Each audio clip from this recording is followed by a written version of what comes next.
Disclaimer.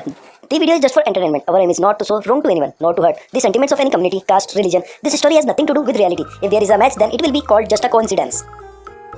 Hello दोस्तों, नमस्कार। स्वागत है आपका SK voice quotes and jokes में। दोस्तों, आज की कहानी भला आदमी। एक बार एक धनी पुरुष ने एक मंदिर बनवाया। मंदिर में भगवान की पूजा करने के लिए एक पुजारी, मंदिर के खर्च के लिए बहुत सी भूमि, खेत और बगीचे मंदिर के नाम लगाए। उन्होंने ऐसा प्रबंध किया था कि जो मंदिरों में भूखे, दीन दुखी या साधु संत आवे, वे वहाँ 2-4 दिन ठहर सके और उनको भोजन के लिए भगवान का प्रसाद मंदिर से मिल जाया करे। अब उन्हें एक ऐसे मनुष्य की आवश्यकता हुई जो मंदिर की संपत्ति का प्रबंध करे और मंदिर के सब कामों को ठीक ठीक चलाता रहे। बहुत से लोग उस धनी पुरुष के पास आए। वे लोग जानते थे कि यदि मंदिर की व्यवस्था का काम मिल जाए तो वेतन अच्छा मिलेगा, लेकिन उस धनी पुरुष ने सबको लौटा दिया। वह सबसे कहता था, मुझे एक भला आदमी चाहिए, मैं उसको अपने आप छांट लूंगा। बहुत से लोग मन ही मन उस धनी पुरुष को गालियां देते थे।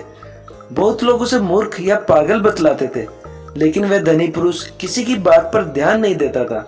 जब मंदिर के पट खुलते थे और लोग भगवान के दर्शन के लिए आने लगते थे, तब वह धनी पुरुष अपने मकान की छत पर बैठकर मंदिर में आने वाले लोगों को चुपचाप देखता रहता था। एक दिन एक मनुष्य मंदिर में दर्शन करने आया। उसके कपड़े मैले और फटे हुए थे। वह बहुत पढ़ा लिखा भी नहीं जान पड़ता था। जब वह भगवान का दर्शन करके जाने लगा, तब धनी पुरुष ने उसे अपने पास बुलाया और कहा, क्या आप इस मंदिर की व्यवस्था संभालने का काम करेंगे? वह मनुष्य बड़े आश्चर्य में पड़ गया। उसने कहा, मैं तो बहुत पढ़ा लिखा नहीं हूँ, मैं इतने बड़े मंदिर का प्रबंध कैसे कर सकूंगा? धनी पुरुष ने कहा, मुझे बहुत विद्वान नहीं चाहिए, मैं तो एक भले आदमी को मंदिर का प्रबंधक बनाना चाहता हूँ। उस मनुष्य ने कहा, आपने इतने मनुष्य में मुझे ही क्यों भला आदमी माना?